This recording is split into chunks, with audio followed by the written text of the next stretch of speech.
everyone, this is Cheryl and welcome to my sewing room.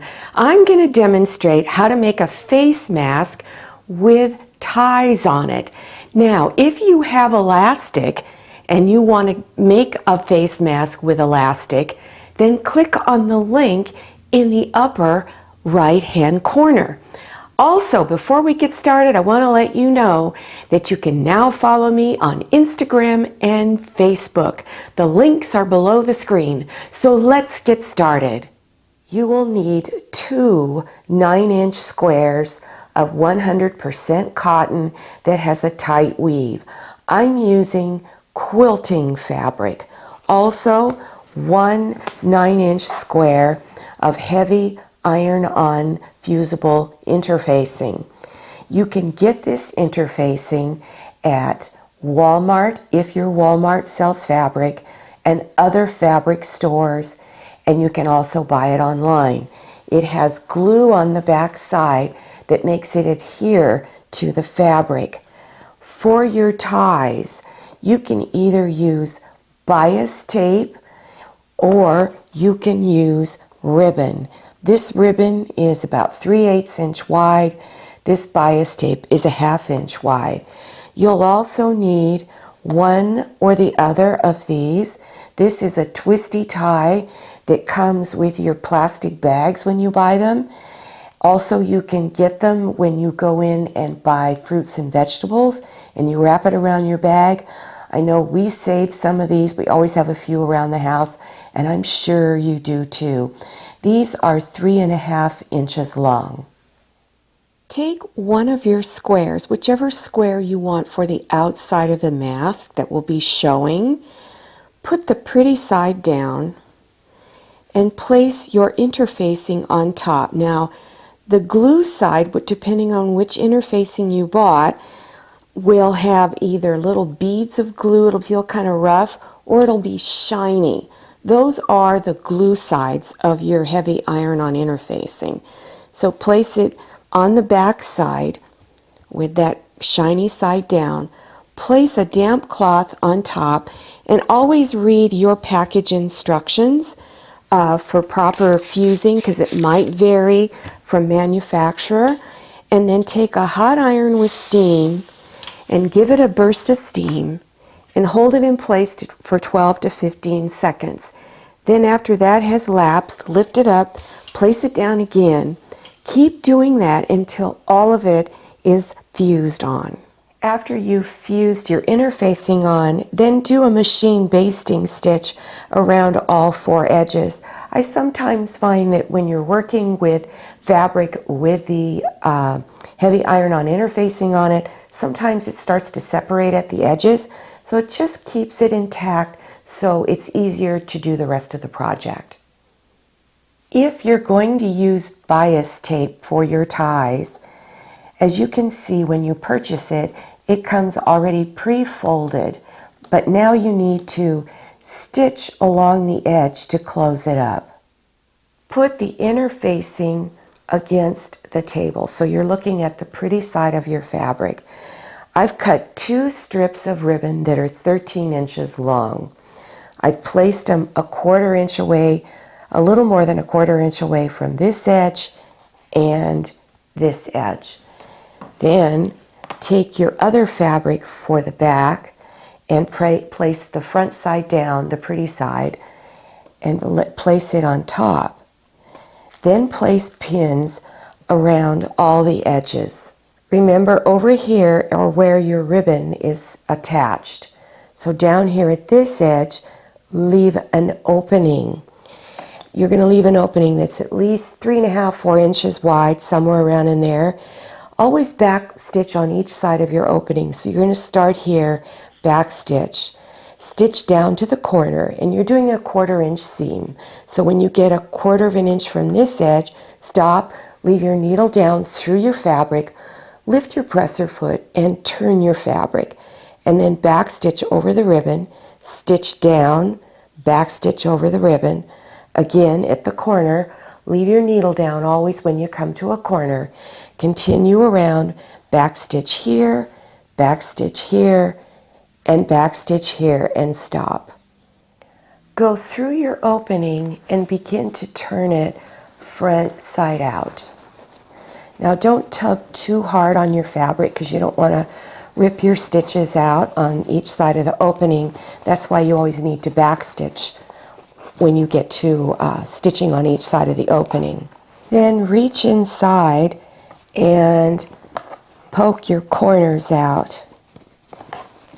Take either your twisty tie or your piping and insert it inside. And make sure it is centered. I'm going to move it over just a little bit. Place a straight pin right behind the twisty tie or the piping, and so that it doesn't fall around and shift while you're stitching. And then put another one on this side of the end of the piping and one over here. So now it's not going to get lost. So now fold your edges in at the opening and then pin them closed. Then stitch it closed. So stitch across your opening here, then stitch down this way, across here on the other side of that piece of piping, and then back up here, and of course back stitch. Have the back side facing up. You're going to put 3 folded pleats on the side where the ribbon ties are. So I would go to the middle first and just pinch, and it's about 3/4 of an inch, no more than an inch, and begin these pleats right here and pin it. Then go over to the other side and make one that goes across. So you've got them all going up towards this piping. Then go over here and come up a little ways and then start another pleat and fold.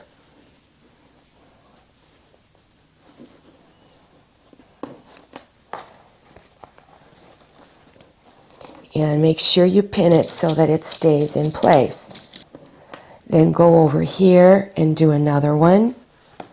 You're going to do one more on each side. And your last one over here.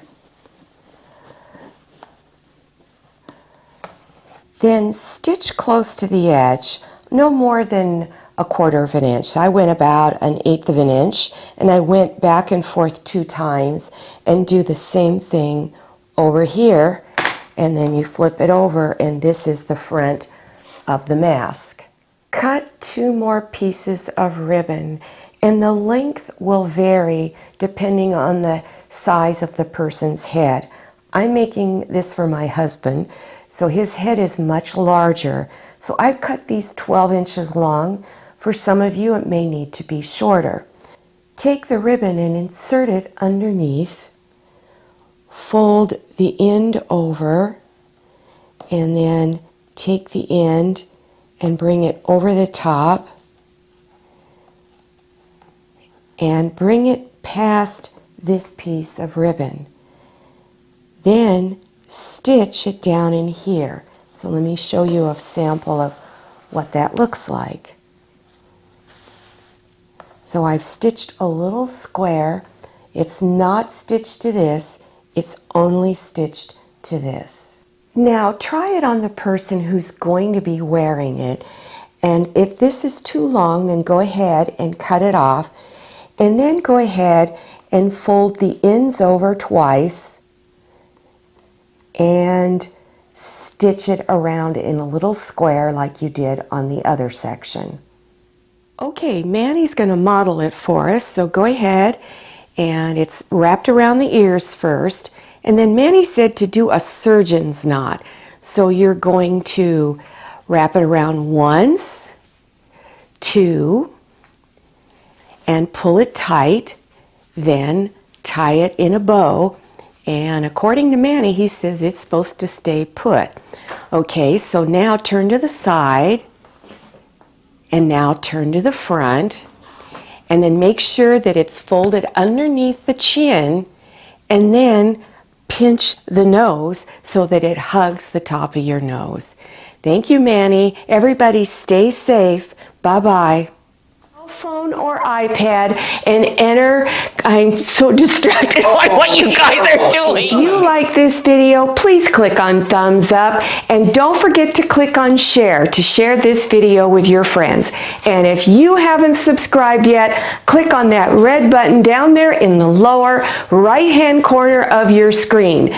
Click on the bell and enter your email address so you receive those email notifications. If you're not receiving your email notifications, go to your cell phone or iPad, click on settings, and turn notifications on. This is Maria and Bailey, Manny, Jamie, and Teddy. Thanks for coming. Bye-bye.